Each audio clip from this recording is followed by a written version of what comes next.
All right, so we have a great group of folks today. I just want to welcome everyone. Thanks for being here. Today's focus is truly on employment and training, workforce development. And so the majority of our presenters will be presenting on those topics. So we're super grateful to have all of you here and to have such content and experts in the field join us today.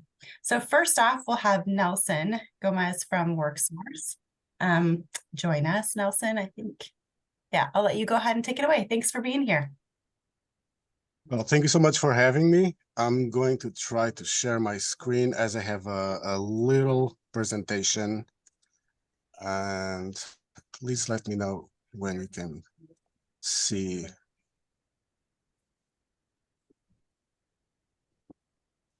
Perfect. We can see if you want to put it in slide view. All right. And then just for the rest of you, I will mute mine, but if you can all mute your, that would be great. Thank you. Or I'll come in and mute you. Okay. So I think you're in presenter mode where we can see the next slide. Okay. I can see that. Let me see. I have to change. No problem. I have to change something here. There's so nothing like share. Working on tech when everyone's watching. Okay. Perfect. Now it's working? Yep, it's beautiful. Thank you. Yay. All right. And this will be converted into a PDF. So Annie can share with everyone. And let me start with also putting my contact information in our chat. So you guys can reach out to me, even can email me or while I'm doing the presentation with questions. Also, please feel free to, I don't know how much time we'll have for questions at the end of the presentation, but if we don't have time, then there's always other ways to connect. So my name is Nelson Gomes. I'm with the Regional Business Service team focused on PDX Metro. And I'm also focused with healthcare and social services. I've been helping nonprofits since I started this position, as a lot of nonprofits do a lot of social services and healthcare. And from there expanded as everyone knows, nonprofits and also governmental agencies are having a hard time finding candidates. So it's a great work to do, actually. So let me start with oh my God, these transitions sometimes get me a little confused. Okay, so what we do at WorkSource, both the business side of the regional business side and on the employment services, that I know that we'll have a little more information on that later on this meeting. But I'm going to just give you a general view, eagle's eye of what we do at the Oregon Employment Partner and WorkSource. And so we our motto is support business and promote employment, and we do that both helping job seekers and helping employers, helping job seekers finding jobs and helping employers finding the right job seekers. We also focus in careers. So our goal is long-time employment. What is both the ideal for job seekers and for employers. And so we the business team is a statewide team that serves every county in Oregon. We are also present in our centers where we also have our employment services. I believe that everyone is pretty familiar with it. I just, again, want to give a little eagle's eye. And so with this variety of employment and training services that we have, there's specific services that you can get from our centers for any job seeker, and we also serve job seekers that want to like move laterally on their organization. And I'd like to start with iMatch Skills. iMatch Skills is not only the largest job database, but it's also where every job seeker that either is or was unemployed, and a lot of employers, both nonprofit and for-profit organizations all over Oregon, have an account. It's a great way find positions and to search for matches. At our centers and also virtually, you can get career coaching, one-to-one, resume guidance, helping with cover letters, and even helping focusing on learning how the economy is going. And if you want to change to a new sector or you want to change careers, learning what's trending, how things are going on. We also focus a lot on training, and we have a lot of good partners that will provide more training opportunities. And besides that, we have physical resource rooms with computers, internet, phones. Fax is still being used, and we have some and copiers, printers, etc. So on the business part of things, we work directly with employers, where we both work as consultants and as recruiters. So we have these two faces and two hats that we try to work at the same time, where we provide customized, tailored positions, candidates to the jobs, to the employers that we are working with. We learn about their needs, not only on hiring needs, but also we connect them with programs, with funding, and job development. We also have a team that does job development. Switching back to IMAT skills, and again, we will share this, so you can share this page with job seekers that you might be working with. Here, if you QR this code, you can get into our page and learn how to create a profile. We also have YouTube videos with very easy tutorials on how to create a profile. And I see 9:42. Okay. Back to the business team.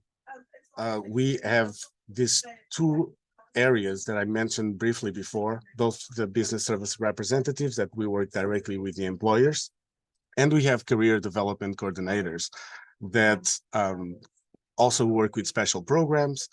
They work directly with job seekers, helping them creating new resumes, getting prepared for interviews, finding positions that are strictly tailored to them, or when someone has a very niche kind of background and skill, how you can find on the local labor market a good match for that job seeker.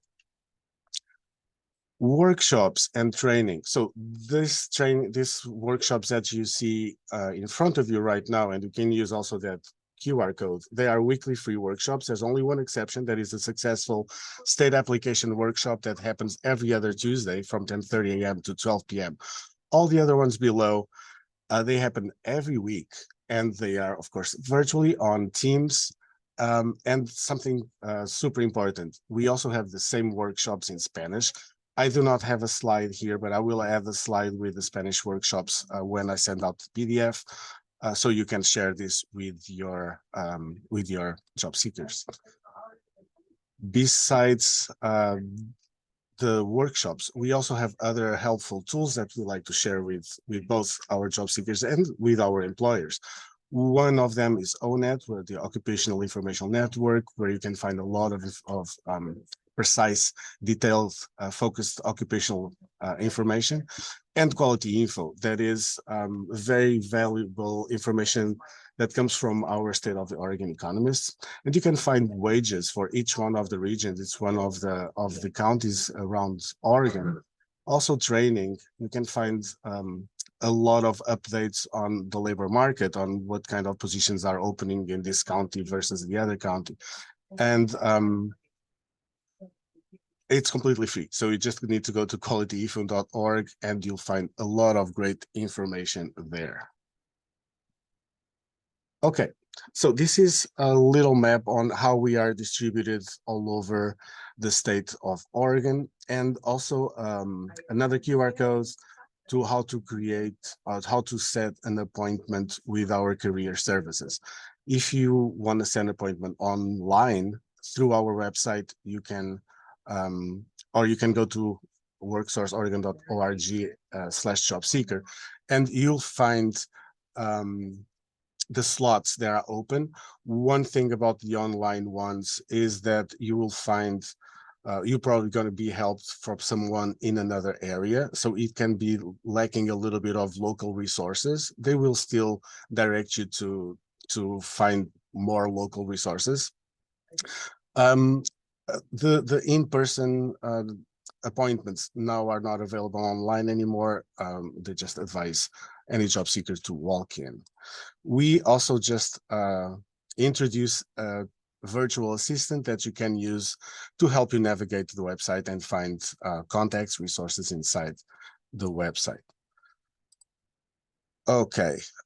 Now back to the business services. One of the most important services we provide, and it's a little bit under the big part of recruitment that we do, but also includes some of the consultant side of our job, is the staff assisted recruitments. These ones are positions that are open through WorkSource, divided through our different sectors.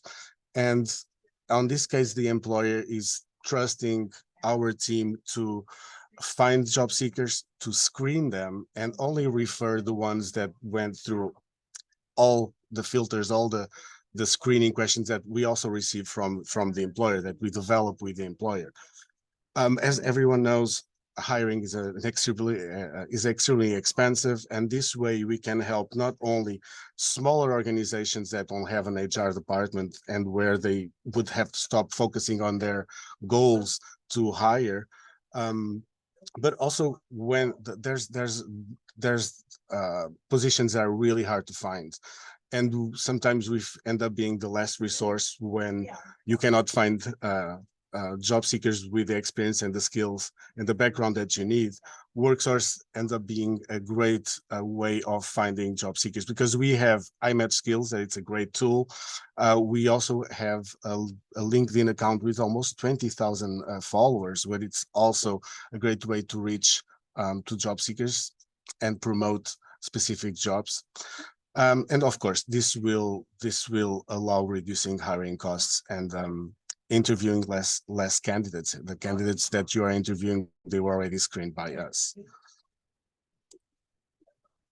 And here's some of the benefits that I already mentioned. I see that I have 2 minutes, so I'm gonna race up to contacts. And when you will receive this in a PDF, or you can do a screenshot right now.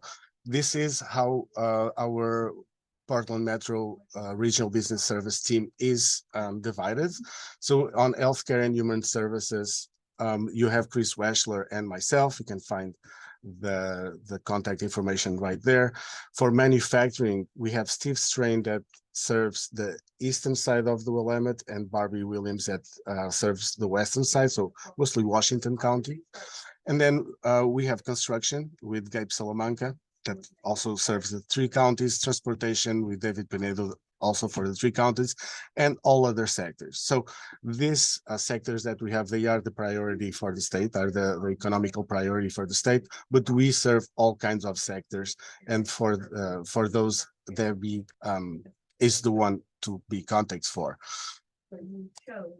Okay, 1 minute and 2 slides. So great. There's more useful websites that that you'll be able to access when this PDF gets to your email. In the meanwhile, thank you so much for the opportunity to present to you all. You'll have my contact information. You already have my contact information. Please feel free to reach out. And again, thank you so much for having me. Thank you so much, Nelson. Super appreciate your time and the content you shared. I always think it's amazing. I know of WorkSource, but there's always something new that I learn each time when I interact or connect or learn through a session. So thanks so much for being here. And it looks like Michelle will answer one of the questions in the chat in your presentation. But next up, we have Abby Thompson from Portland Youth Builders. It's your ability to complete. Awesome. Thank you so much, Annie. I have a couple meetings happening in the space that I'm in, so I apologize if there's some noise in the background. This question. I'm gonna try and the obligations or stuff mute like that. when I need to. All right, I'm gonna share my screen. Sure. And hopefully you can see my Do you have screen. access to reliable transportation? Well, again, my name is Abby. I use she, her pronouns, and I work in the admissions office at Any other Portland Youth challenges Builders. or limitations My to job consider? is to help students get started with our organization. We have 2 different programs, and I'll talk about those today. But the basics of Portland Youth Builders is that we are a job readiness program. We help young people complete school, get job training, and move into living wage careers. This is a nice short presentation. I'll talk a little bit about what Portland Youth Builders is, our programs, Bridge to Construction and Youth Build, the career support we offer, and then how you can get people connected with us to get started in these programs. A little bit about us. We're, like I mentioned, job readiness program. We serve young people 17 to 26 years old and provide hands-on training in construction trades as well as technology training, high school completion, and individual career coaching. We have 2 programs, Bridge to Construction and Youth Build, and I'll break those both down for you today. And we've been here for a while. We've been close in Portland for close to 28 years now, almost 30. So we've been providing these services for a while and have great results in our program. Let's see here. So our 2 programs are Bridge to Construction and Youth Build. Bridge to Construction is a pre-apprenticeship program for young people 18 to 26 who have completed high school or a GED who want to get into the construction trades. We provide 9 weeks of paid training and then help support them get jobs and help support them in getting jobs at the end of the program. Youth Build is a little bit different. It also involves job training, but it's combined with completing high school or a GED. So students spend half their time working towards high school completion or completing their GED test, and the other half of the time they're in vocational training in either construction or technology. We also have 2 different locations, a Multnomah County location and a Washington County location. Both of our programs are located in the Multnomah County location. It's on 92nd between Holgate and Foster, across the street from Lens Park. And then our Bridge to Construction pre-apprenticeship program also has a location in Washington County on Southwest Lloyd in the Beaverton High School neighborhood. We just need to get it down for the records.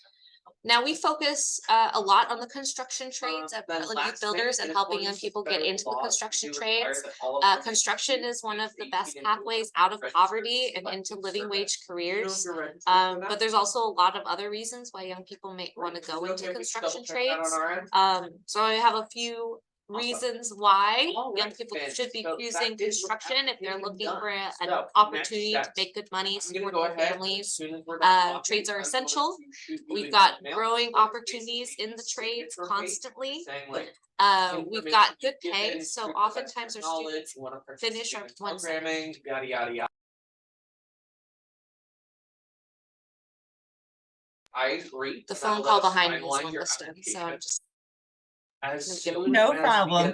We're hanging in there with you. We know sometimes it's just hard when you're in shared spaces.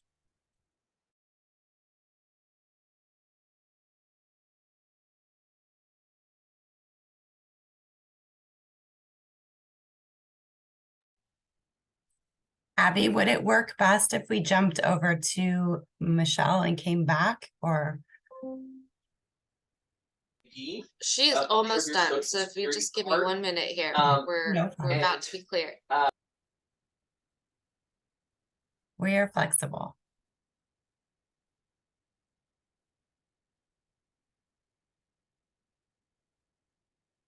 That's one thing we've learned over the last few years, for sure. It's very rare that this happens. Like normally we're pretty good at like synchronizing our phone calls, but sometimes this happens. Yeah. No. But I'll just jump back in here. As far as pay, I'll talk about our programs both provide a stipend, but as students leave our construction training program and go into their careers, apprenticeships start out around $24 to $27 an hour. So that is far better than a lot of other opportunities that you can get without a college degree. And that continues to grow as students move through their careers. A journey worker, as they finish out 4 years of their time in training and an apprenticeship, are oftentimes making $45 to $55 an hour when they finish. So that's a great track into good paying jobs. We'll pay a little bit while they're in the program, but the goal is to get them into these positions so that they're making good money when they leave. These are the eligibility requirements for our Bridge to Construction pre-apprenticeship program.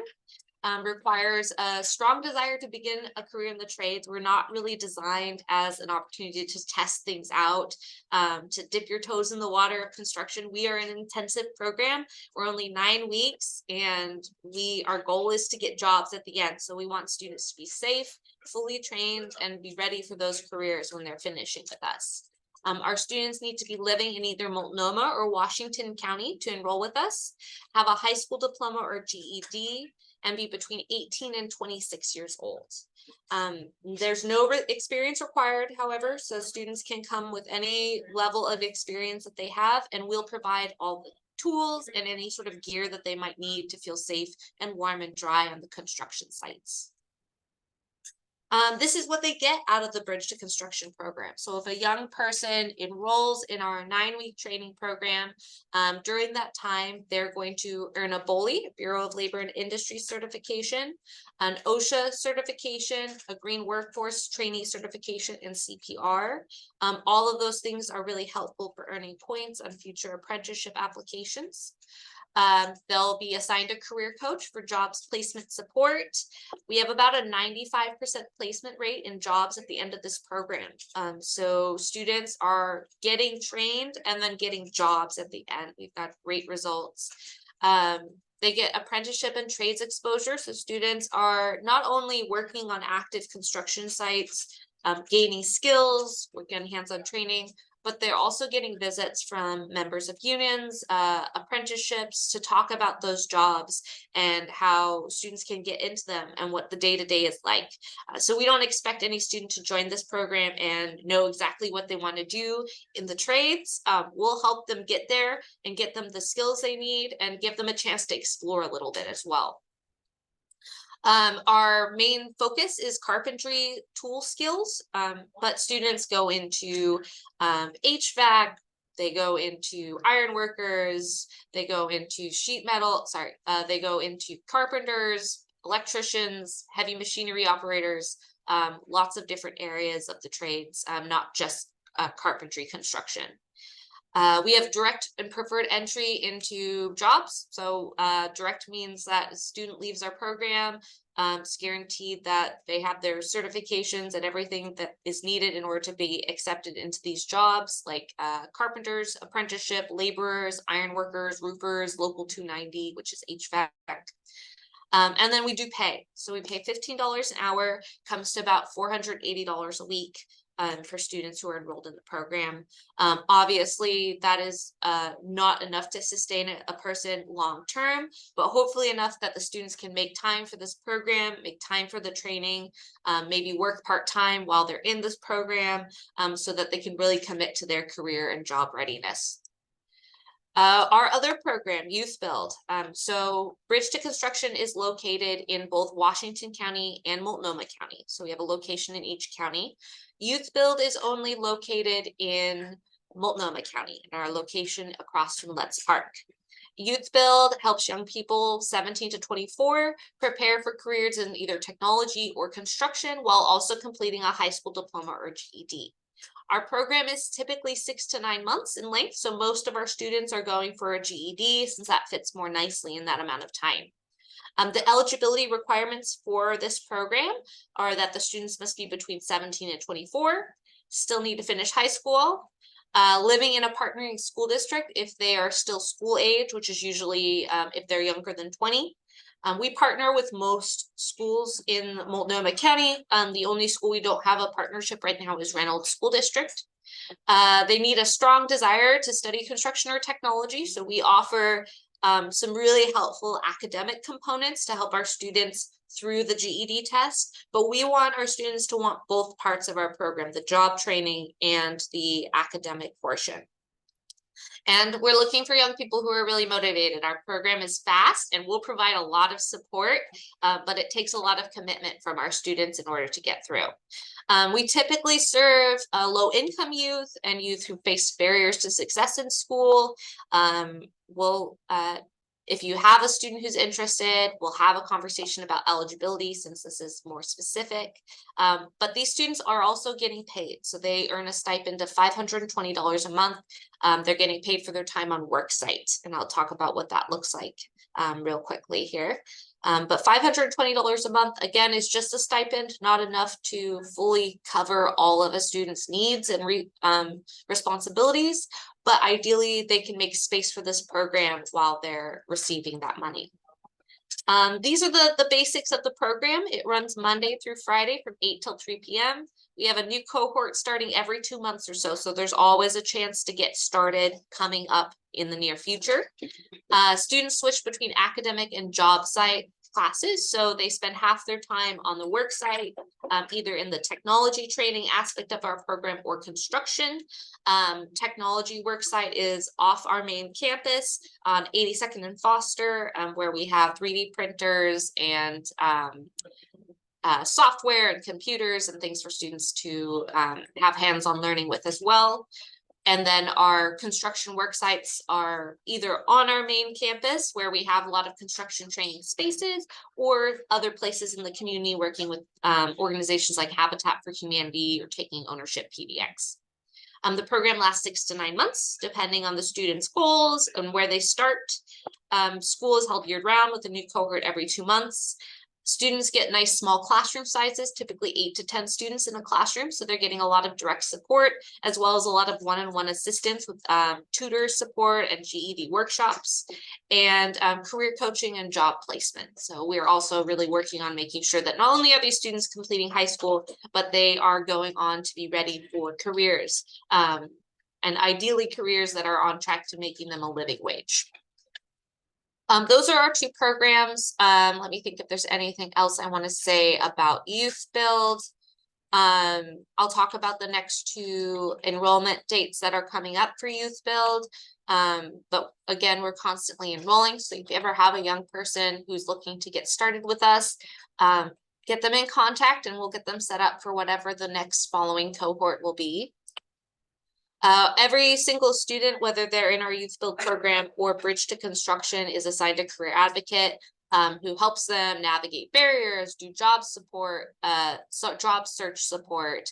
They get exposure to different career pathways. They go through workshops. They make sure that they have the right gear and transportation, and they provide alumni support groups. So even when a student leaves our program, if they want to come back for more support, maybe they're applying for a new apprenticeship, we're here and ready to help them, and we're going to continue to follow up with them for a long time afterwards.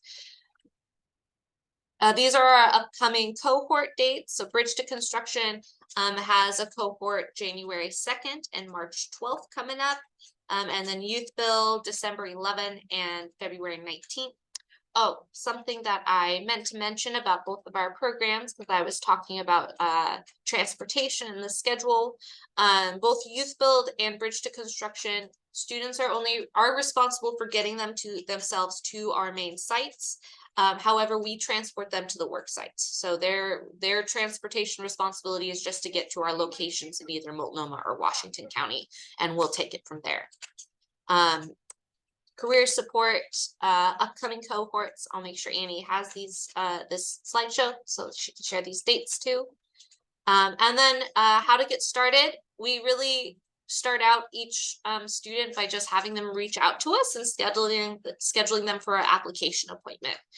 So if you know someone who's interested, have them get in contact with us. We'll talk through eligibility, and if they're eligible, we'll get them scheduled for an application appointment or a tour of the facility, depending on what their needs are, what they're looking for. The contact information also is on the screen. I'll also put it on the chat in the chat. We don't have a more complicated referral process. It's just if you know someone, reach out to us and we'll take the conversation from there. But that is the end of my presentation. I know I'm right at time here, so I don't know if we have time for questions. So I think we have, thank you first off so much. I appreciate this presentation and just the support for youth too. Quick question. So a couple folks posted about felonies, students with backgrounds. How could you speak to that? And then it looks like Fern has one question, and then we'll need to wait for any additional questions to the end. Thank you. Yes. Right. Good question on felonies. We will ask a student if they have any experience with the justice system, but it does not prevent them from being in our program. If they're with that conversation, if there are any concerns, or if we, you know, if there's any concern about the safety of the community, that might lead to more questions and conversations. But a felony does not prevent a student from joining our program. And go ahead, Fern. Thank you. I'm curious, do you take students with some of the disabilities? Yes, we have students who join our program who have disabilities or were on IEPs in high school. It will be kind of up to conversations with the student and the student themselves to determine if they feel ready for the program. It's very fast paced, and our programs are fully in English. So if, you know, students have, you know, are maybe English is their second language, they do want to like make sure that they're feeling ready for that. If a student has a disability or had an IEP in high school, and we have many students who join us who have those backgrounds and identities, but we do still want to check in with that student, make sure that they can advocate for themselves and feel comfortable on our sites. Thank you. Fantastic. Thank you so much, Abby.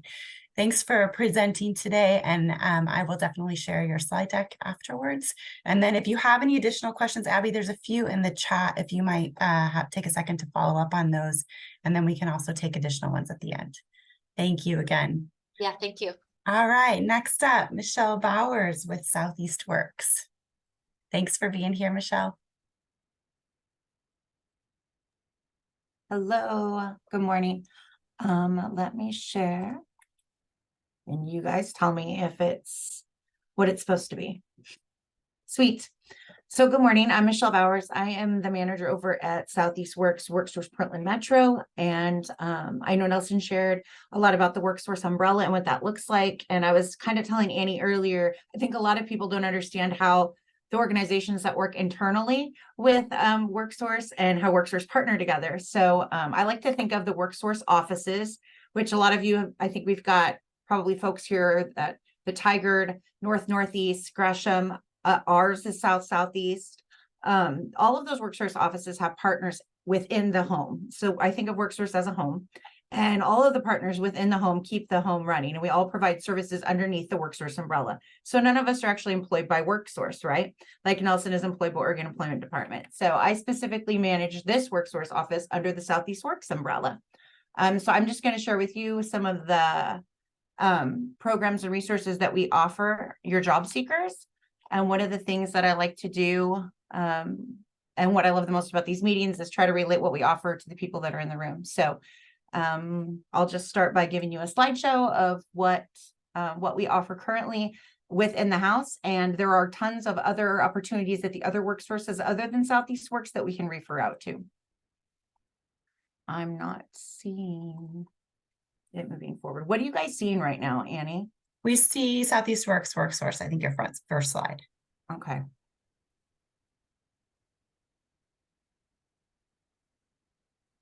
It's just like not, sorry, I'm not, I'm working on it. I'm working on it. You're good. Just like you do have a little box that says resume slideshow. I don't know if you, yep. Yeah. I don't know what's happening. One more time, sorry. I'm gonna stop sharing and start again. Is that okay? Yep. Perfect.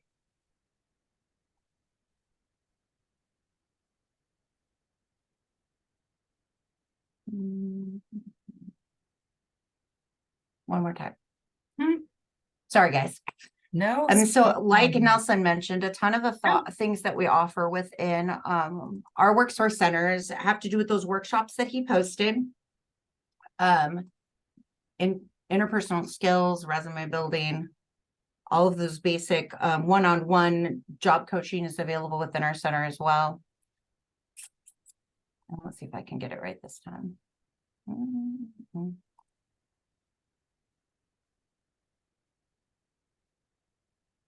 Are we there? So we see the full slide deck, kind of Okay. worker view.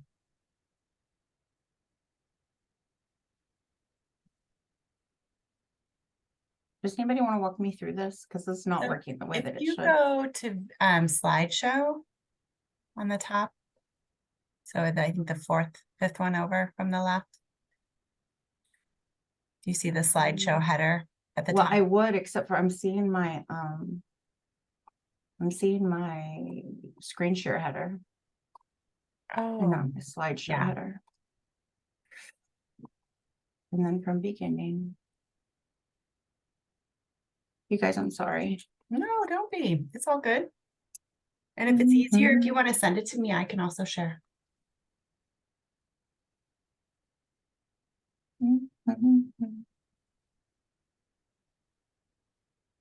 Now we see your slide deck, which is awesome. But when I push enter, it doesn't go forward. That's where I got stuck the first time. Okay, let's try this.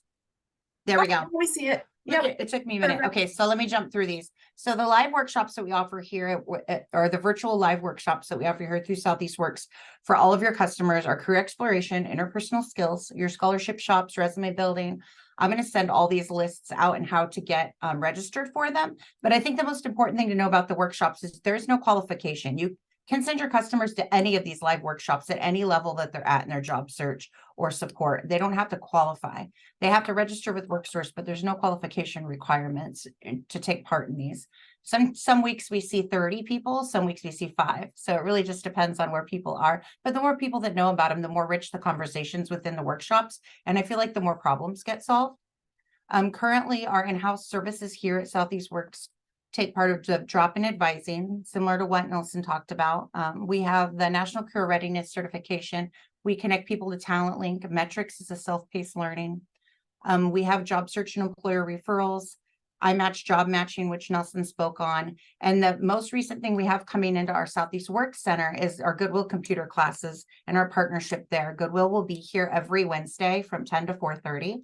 There's 8 slots available. Those are drop-in slots. Anybody can take part in these programs. They can just walk into WorkSource and take part in any of those 3 classes: computer basics, Google Gmail and Drive, Google Docs and Sheets.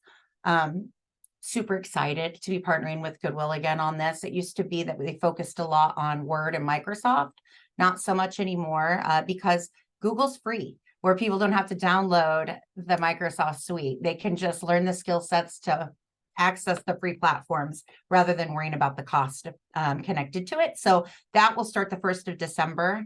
And that's an ongoing partnership every Wednesday. So I'm going to send out all of the flyers connected to everything I present today to Annie so she can send them out, and it will have more information than my slides. I chopped up my flyers to give you guys quick information. So the first program I want to talk about that we do internally is our BankWorks program. It's an 8-week program. It's job training in the bank industry. We have cohorts coming up again in January. The cohorts, like I said, are 8 weeks. One just started at 12, is going to start 12/12, and the next one is at 1/29. And realistically, what I've gotten to see since I've been here is people can come in with 0 skill set and leave the very last day going to an employer panel for a banking industry job and land a job. Our last cohort, we've got 50% so far, and that just ended 2 weeks ago. So they go for every step of the way. They do cash handling. They get all the toy money out and lay out the cash drawer. They do all the customer service and interpersonal skills. And the cohorts graduate together in a group. They're all supporting each other. And the bankers are right there in the room at the graduation, ready to do interviews as soon as they complete the program. So all the information will come out for these for how to register your customers. Same thing with CareerWorks Medical. Programs in the medical field. Healthcare industry, hiring for graduates on the spot, coaching for career advancement. Medical reception is the highlight, patient registration and patient access. This is a foot in the door for folks who maybe already have some administration skills and really want to put them toward the medical field, but maybe they don't have the funding or want to go through the long training to jump in head first. That would be the highlight for this one. And again, cohorts starting here in January. Waste and recycling truck driving training. This is where the folks get their CDLB. This one's been out in the community for a while. It's a 12-week program.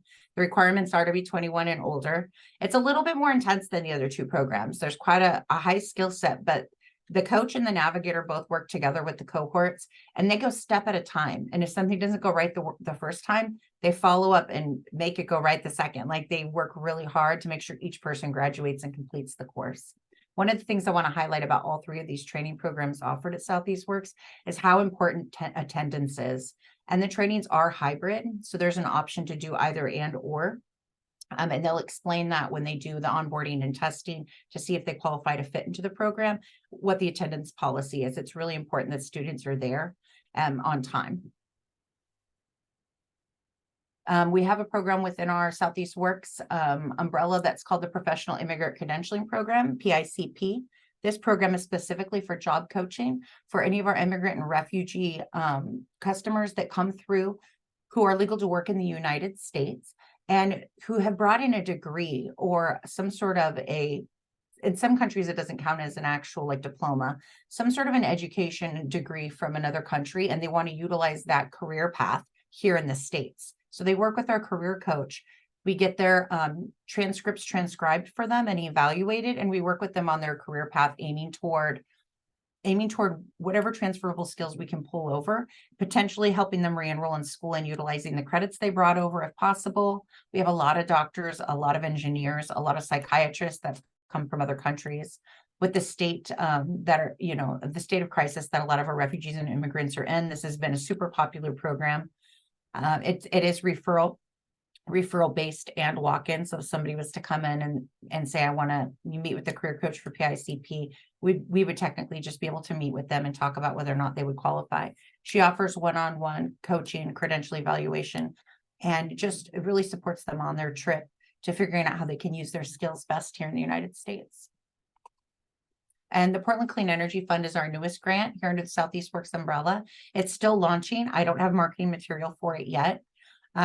Really what it's focused on is any of the organizations in our community that are clean energy related. I'm sure a lot of you have heard about the clean energy push in our community and economy, and the dollars that have gone into clean energy. And so this is offering our career coach the opportunity to specialize in the clean energy funding. A lot of trades jobs are leaning into clean energy. There's a lot of canopy building and restoration in the community, a lot of house restorations as well, HVAC jobs, so many different jobs that lean clean energy. We have tons of alignment with clean energy employers, as well as training and on the job paid training opportunities for anybody who's interested in a clean energy career.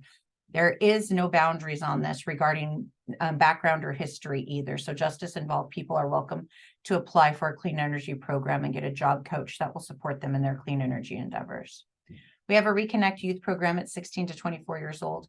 Youth that are in crisis situations or youth that feel like they just need some extra support, case management, and mentoring toward their job involvement. This is a walk-in option at the Herald office on 8044. It's a low barrier access to services. It's the full case management and coaching components all in one. And it's all cost free. And there's very little requirements to enter that coaching service. And PDX reentry, this is one of our felony friendly justice involved programs.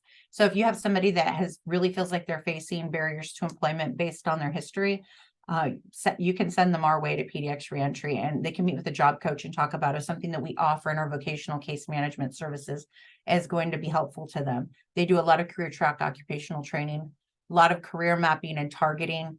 And they just, our reentry coaches know what's out there for those folks and how to help them specialize and target their transferable skills to help them become sustainable in the job market.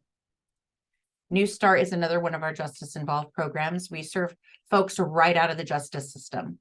So if somebody is clean out and they need help, as the ad shows, it's for anybody that might need navigate getting into clean and sober housing, health treatment facilities, getting an insurance, getting a TriMet card. This New Start program is specifically for those folks who maybe don't have the community support or family when they're getting out into the system. So that New Start program is specified for those populations. So that's a quick because I know that we're short. My branded slideshow goes for 45 minutes. So this is like a quick look at what we offer here at the Southeast Works location. I'm going to send Annie all the flyers for our programs. But ideally, what we do here is try to connect your folks with the pathway that's going to work the best for them. And meet them where they're at, right? So we try to have a program under an umbrella that's going to meet everybody at some level, which is what I kind of love the most about being here, is that under the WorkSource house, Southeast Works tries to serve somebody from every angle in population and have some kind of a service to direct them to. This is your slide that's going to have all of your contact information for each of the programs that I mentioned. But if there's questions or people don't know where to go or to start, they can simply email the skills team. There's about 6 sets of eyes on that email, and somebody will get back to them quickly and give them some guidance on which program to connect to and what that would look like. Fantastic. Thank you so much, Michelle. Thank you. Thank you. See, you had so much additional information to offer. Both you and Nelson have 2 different views. So this is great. I loved it. Loved it. Thank you so much for sharing. And there are a few questions in the chat. If you wouldn't mind, Michelle, just going in and answering those directly, that would be great. That way we can make sure we can have enough time for everyone. Such awesome information. Thank you. Okay, next up, we have Christina Rodriguez with DPI Staffing, and following Christina will be Stephen Bubar with DPI Security. Awesome. Christina, thanks so much for being here. Yes, thank you. All right. I'm assuming we can all see my screen. It's getting there. Yep, now we can. All right, perfect. Hi, everybody. I am Christina Rodriguez. I'm the manager for DPI Staffing. So my company in general is called the DPI Group, formerly known as DePaul Industries, which I'm sure most of you probably know us under DePaul Industries. And then our employment agency side of it is DPI Staffing. So that is where I come in. So to give you a little information on who we are and what we do, we have, I changed that. So we have 8 different locations. We have Portland here, Northeast Portland, which is our headquarters. We have Salem, Silverdale, Boise, Sierra Vista, Minnesota, Minneapolis, Hibbing, and Baltimore. So those are the areas that we serve for our staffing contracts. So who is DPI? The DPI Group, previously known as DePaul Industries, was founded in 1971 as an organization helping individuals with disabilities find employment. While we have expanded our mission to include other barriers, disabilities still remain a core focus of what we do. So a wide variety of physical and mental health conditions can be considered as disabilities and can create barriers of employment. So our goal here is to help those individuals who want to work but may face challenges in that environment. We have that opportunity. So barriers could include age 55 plus, criminal record, including incarceration, disability, whether it be physical, mental, addiction related, intellectual, or developmental. Also experiencing homelessness or houselessness is also part of having a barrier. So we help all of that in one shot. So the DPI Staffing is a group of our alternate staffing company. So we are the staffing agency under the DPI Group umbrella. So we offer temporary staffing positions, which are going to be stepping stones that will help individuals to gain experience, earn wages, and in many cases, achieve stability, which is really important for the demographic that we serve. We celebrate when our associates gain employment, whether it be at one of our customers or our otherwise, anybody who gets a permanent position that's kind of what our ultimate goal is here at the very end of the day, is to help somebody find that permanent home. DPI Staffing has grown into a diverse staffing business with specialties in government, administrative, and light industrial staffing. We also have contracts that are just temporary contracts, temp to hire, as well as direct hire opportunities for our associates. So the onboarding and application process is, I broke it down in 4 different steps. So the first step is the applicant needs to submit an application. The second step would be a recruiter calling the applicant to go over their application and to get some more details as far as what they're looking for opportunity-wise. The third step would be sending all the onboarding paperwork, hiring paperwork to the employee for the employee to fill out, as well as collect our I-9 documents. And then once all the paperwork is in and I-9 documents have been collected and backgrounds have been ran, then we are on to our last step, which is they're active and ready for work. Yay! That's the best step of them all. To give you some insight, DPI is felony friendly, so that's always a popular question to ask.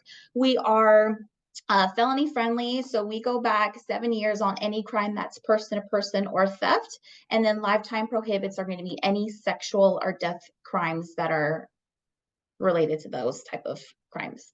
And then we don't do UAs for anybody unless it's customer specific. So we do accept THC. I know that's also another question a lot of people have. So the matching process is fairly simple in our eyes, but it may not look simple to you guys. Once the applicant is active in our system, that lets our recruiters know that we can illegally offer them employment. So then after that happens, the recruiter will look at our current open positions to see if we have a candidate that matches their skill sets. The recruiter will look at skill sets, rate of pay, location, duration, experience when matching the applicant to the job. So that's where that phone screen in the beginning of the hiring process starts, is we ask all those important information to get where they want to work, how far they want to commute, what's the lowest rate of pay they're willing to accept, the type of jobs they want. So then we can call them for those specific opportunities. If candidate is selected for a position, the recruiter will reach out to that candidate just to ensure all the details are okay with that candidate. If the candidate agrees that the details are going to work for them and the job is perfect, then we'll send them out to that job, depending if it's a send to start or not. If it is a customer that we have to submit a resume to, that's fairly quick. We just submit the resume to the customer and then get an interview set up with them, hopefully. If the candidate does not qualify for any current open positions, that's totally fine. We'll put them on an available list, and then basically we will reach out to them whenever we have a match that matches them, or we suggest them to reach out to us, once or twice a week, just to keep us in the loop that they're still available and looking for work. And then the perks that we have is we do weekly pay. We provide PTO for all of our employees. All of our employees who work 1 year are eligible for benefits as long as it's a full-time schedule. We have an EAP program for every single person in our company. It's an employee assistance program, which is a fabulous program, and it's free, so anybody can utilize it for resources should they need it. And then also it's a perk for the employees to be able to try out different customers before they have that commitment of getting hired on permanently. So it's kind of like test the car before you kind of drive it kind of situation. So I think that's really good for our employees to be able to test out different career opportunities to kind of see what best fits them and see what best works with what they're looking for. And then this is just my contact information. So I'm the manager here at DPI Staffing. Here's my email and phone number and links to our job posting page, as well as Souni, who is my recruiter, with her contact information. And I'll send this over to Annie as well, so she can have this as a PDF and send that out to everybody. Yeah, that was it. Awesome. Thank you so much, Christina. Super appreciate you being here. And Saoni. Okay, and let's see. Oh, Stephen, I see you.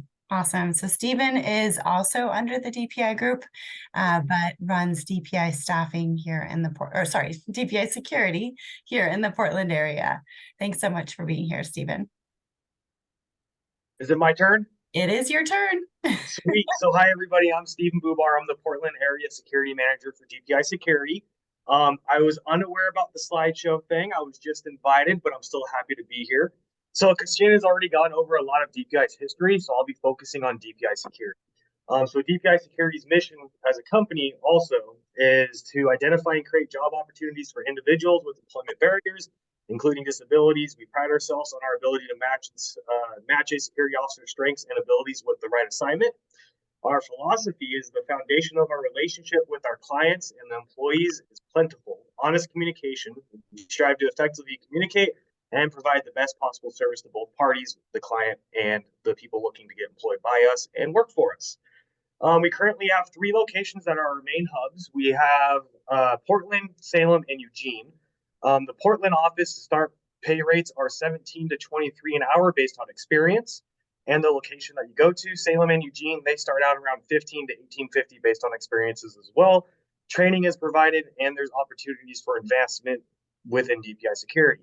Our benefits are generally the same as staffing for a DPI group, which we do direct deposit, weekly paychecks, ACA compliant medical, which is available at 60 days for DPI security. And there's also personal time off and the EAP program, the Employee Assistance Program for security. Eligibility for the security officers are required to be at least 18 years old, undergo a criminal background check that goes back 10 years, pass a pre-employment drug test, and provide proof of eligibility to work in the U.S. The applying process for security is apply online at dpisecurity.com. You can also walk into any of our 3 major hubs and ask questions about DPI security, but we still redirect you to the online application process because that's how our recruitment process works. Once you go to the website, you can select either Portland, Salem, or Eugene, and then a recruiter will review the applicant's application. Once that review process through that recruiter is complete, we're going to look to make sure that they have a high school diploma and or a GED, which is required by DPSST, the Department of Public Safety Standards and Training, which controls the security license for the state of Oregon. And then we also look at what location they're at, because a lot of times they'll apply to Portland, but they live in the Eugene area. And we're like, hey, let me redirect you to the Eugene hub and we'll set you up with a recruiter there. Once they pass that initial review process, we do a phone screen in the security department where we confirm information on their application. How do we spell their name correctly? Is this the right email address to get a hold of you? Is this the correct address? We also go over the pay range with the applicant, because regardless if we're like, hey, we're only hiring for 17 to 18 right now, it's still good to get that input on them, because who knows, we might have a site that opens up later in the future that can meet the requirements that they're looking for. We also then go over the applicant's requested schedule, like do they want day shift only, swing shift only, graveyard, they want weekends off, or they like getting days off during the week, because I know I do, because it makes the line shorter when you're at a grocery store. Once they pass that phone screen and we think they're going to be a good fit with DPI security, we go into an in-person interview where we invite them into our office and they sit down with one of our recruiters. In that in-person interview, we go more in depth about the applicant's pay requirements and their schedule requirements. We also go over an interview questionnaire, which all of our recruiters have the same one that we've created, so there's no confusion on the questions that we ask. And then we go over the current options we have, whether it's the site, the pay, and the schedule. And if both parties agree on moving forward in the process, we then send them additional documentation to complete. If it is a non-DPSST certified person, which means they do not currently have a security license, we run a background. Once that background comes back and it's clear, we invite them to a 2-day training, which we provide. And that 2-day training is required by the state of Oregon and DPSST. And there is a test at the end. And don't worry, the test is not too hard. It's pretty easy. If you're in the wrong, just hit C and you're probably going to pass. We also do a CPR and a first aid course so that they're certified in that as well. We also go in more depth with trauma-informed care training that DPSST has a little blip of it. We have a longer one, which is really nice, and an additional de-escalation training that we do as well. Before that training starts, there's also a drug test that has to be completed before the training begins. Once they have passed everything, including that 2-day course, the drug test, and the background, they sit down with one of our admin staff and we reconfirm that job location that was discussed, the hours and the pays during that in-person interview. And then we issue them uniforms and we get them to work.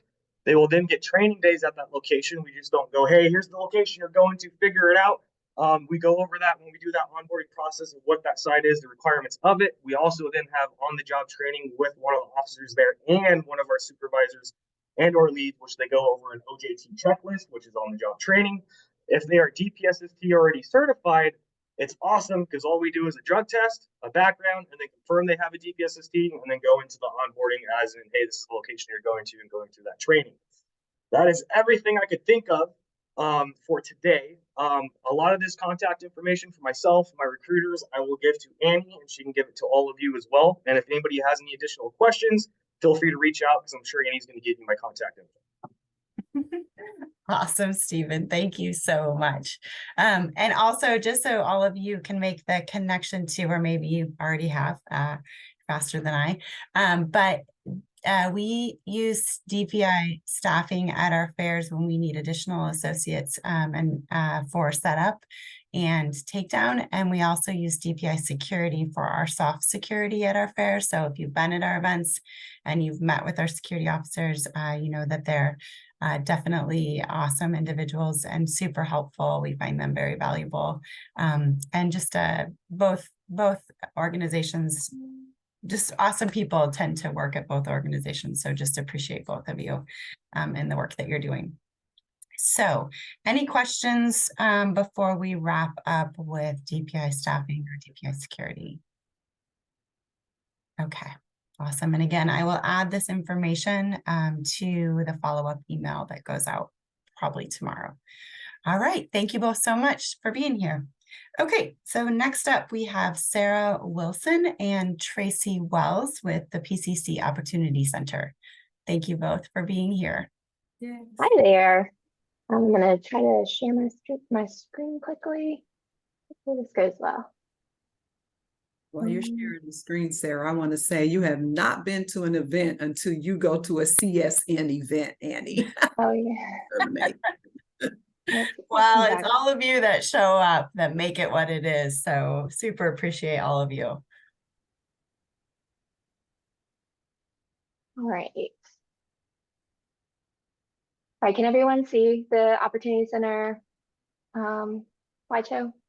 Yes, perfect. Okay, awesome. So my name is Sarah Wilson. I'm a coordinator at Portland Community College's Willow Creek Opportunity Center, and I work with Tracee Wells Bryant, who's our healthcare training and education expert. And we're kind of going to tag team this presentation this morning. So we want to give you a quick overview of where we are, where our centers are located, who we are, and what we do. So PCC has two opportunity centers, one on the east side in Multnomah County called PCC Opportunity Center at 42nd Avenue, and then one on the west side in Washington County called Willow Creek Opportunity Center. And the goal for both of these centers is to help participants explore careers, build skills, connect to education, navigate resources, and eventually get hired in a field that earns a family wage.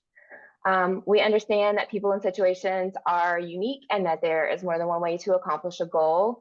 Many of our participants are working, caring for family, learning English, and belong to underserved communities. And we have lots of on-site partnerships at both campuses to ensure participants have the resources that they need to be successful.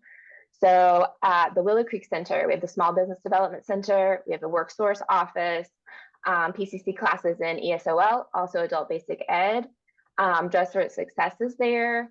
We have a testing center. They do a lot of GED testing and then professional certification exams.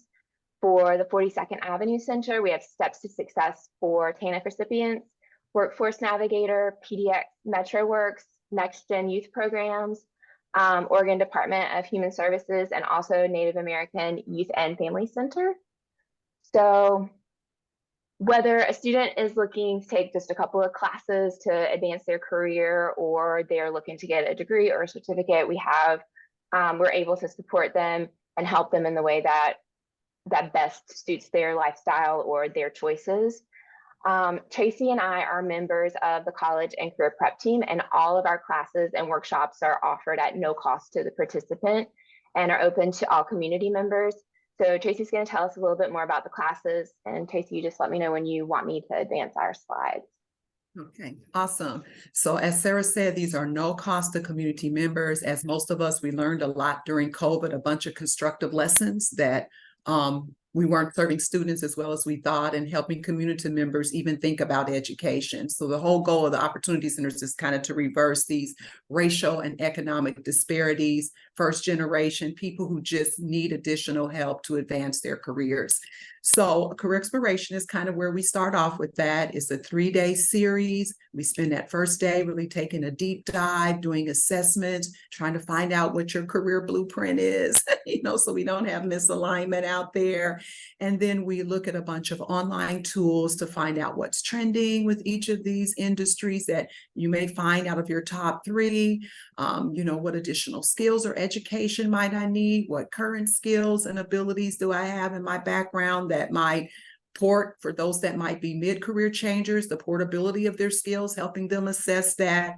And then they will leave with the next steps activity. That means that that form is done. We're kind of clear. This just wasn't a great class and we're hoping spaghetti sticks on the wall. They leave with a solid plan. And if they're looking to move on with additional help for careers, we move them on with our networking partners, or we help them on board through the college so you can advance. So it's a great workshop.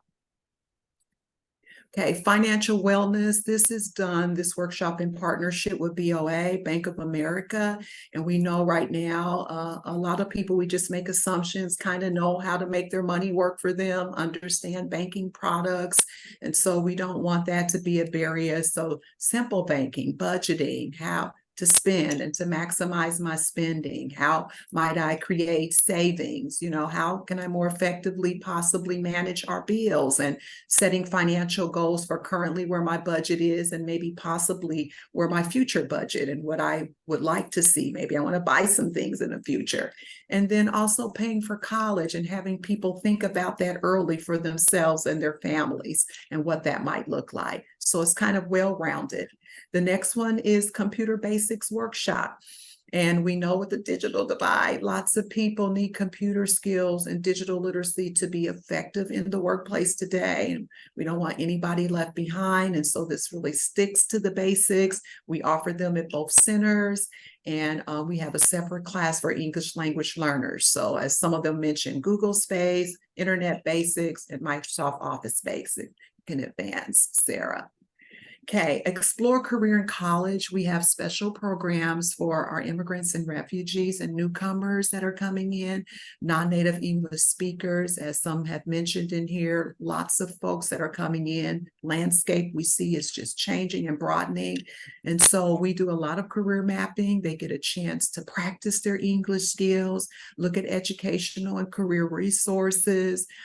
Those that are looking to maybe advance their English skills, we get them connected through our ESOL programs, and they can move through those levels. I think the first 4 or 5 levels are no cost to students, and tuition waivers are available to them. And then our hope is if they would like to continue education, we can move them to the Discover classes, which are high demand industries. And so if Sarah wants to advance to the next slide, oh, we'll do that, and then I'll talk about the Discover classes. So also in these classes, there's Coursera, most of us know about this online learning platform. For English learners, we have Engine, and this is just to help them practice their English skills, and they get to go at their own pace with these tools. In addition, we will have individual coaching appointments for those who need that to help them continue to expand and build their plan out while practicing their skills. And so the Discover classes is kind of talking fast because I want to get through my time here. So the Discover classes are just that. You know, we know many industries are high demand industries, whether we have a downturn, another global pandemic, these industries are still going to be hot and moving and buzzing. So these are introductory. We have them in information technology, healthcare, and that's actually the one I facilitate. And we have one in manufacturing. And so on both sides of the river, we weave in an online version for this. We do a big overview about the industries, online tools. Employers are coming in because we realize many students have to work while they go to school. So it's just a great opportunity for them to meet campus staff and see all the resources we have and what's available to them. So great class there. And then we help them on board. And if they're not ready or college is not their thing, then they've just gained some skills about some high demand industries for their next steps. And what's our next one? We're really excited about VR headsets. We've added virtual reality to our classrooms. Super cool. I'm finding myself this week playing around with some of the new work sims that came and getting a chance to put splints on people and check blood pressures, you know. So this is amazing. Each of our classroom are using these. And as we continue to advance with AI, algorithms, machine learning, and VR headsets, we just want to make sure we're introducing those to our career and educational spaces. And Sarah, you want to pick it up from here? So these are some photos of some of our classes and different opportunities that students have while they're with us. There's directions for how to register for classes. It's a single click once you get to the page, and it opens a Google form for you.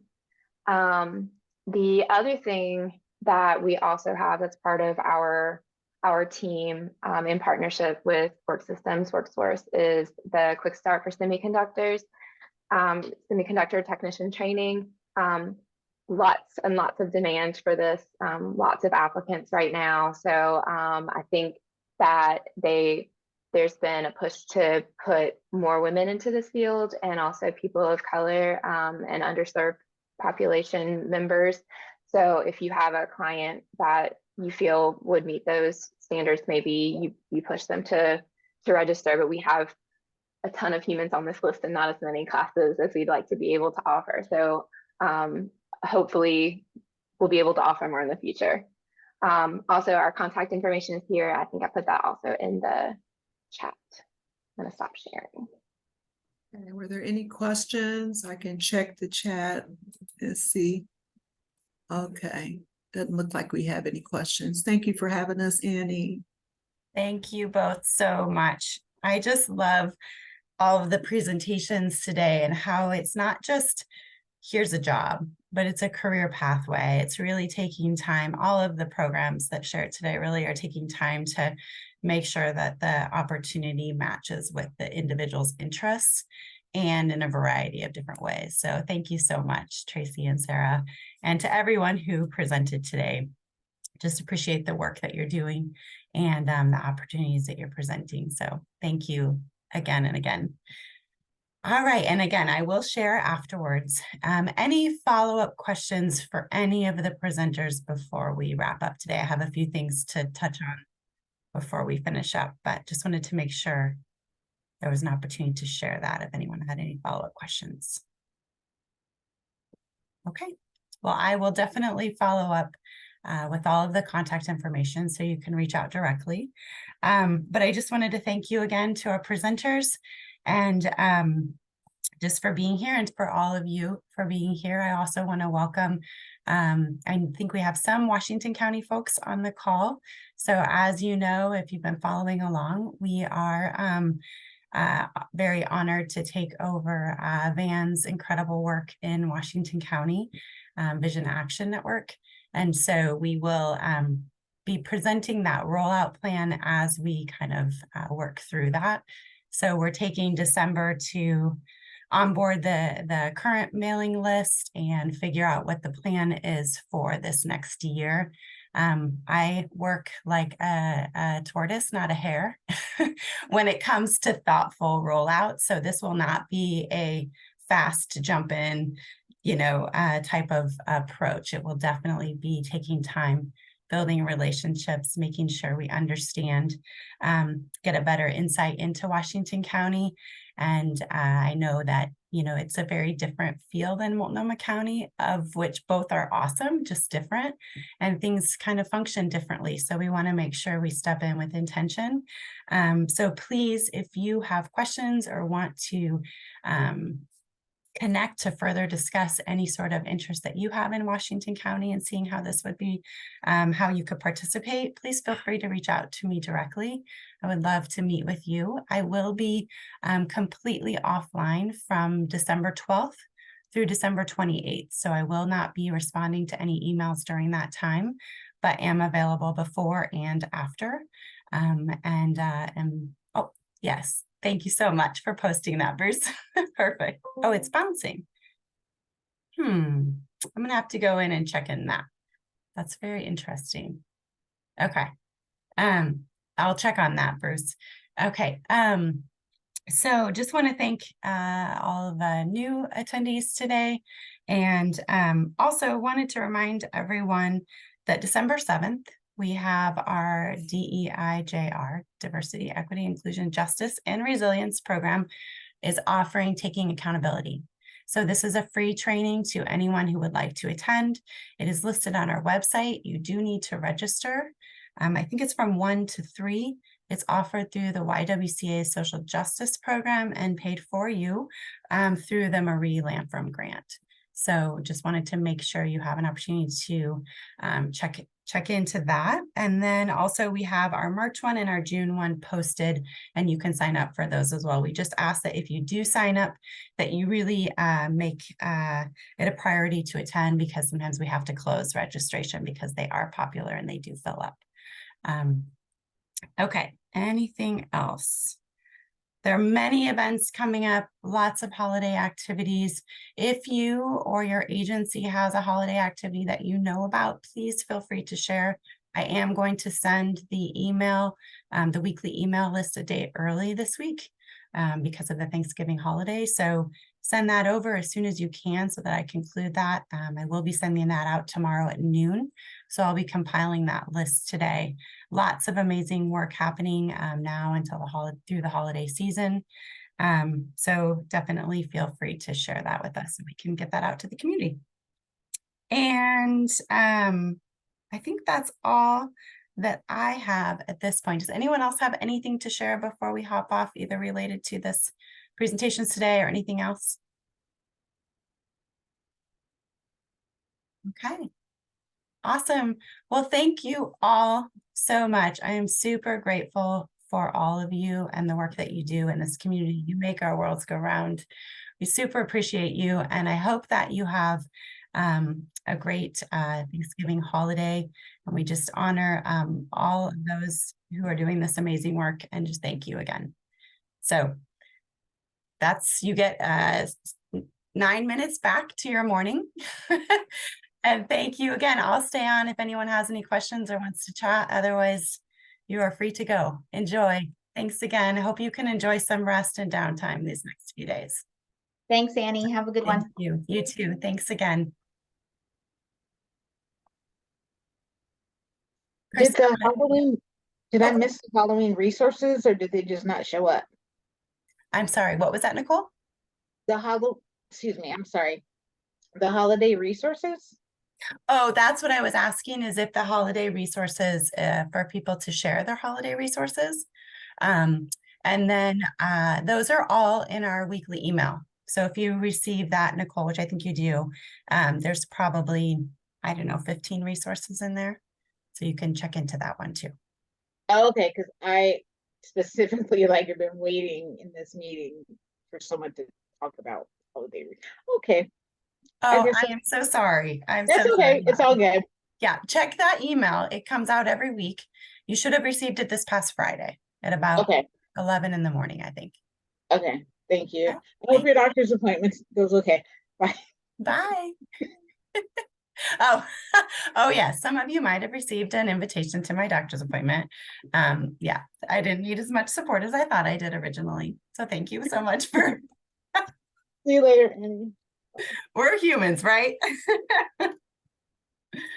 All right, I will stay on for whoever would like to chat or connect.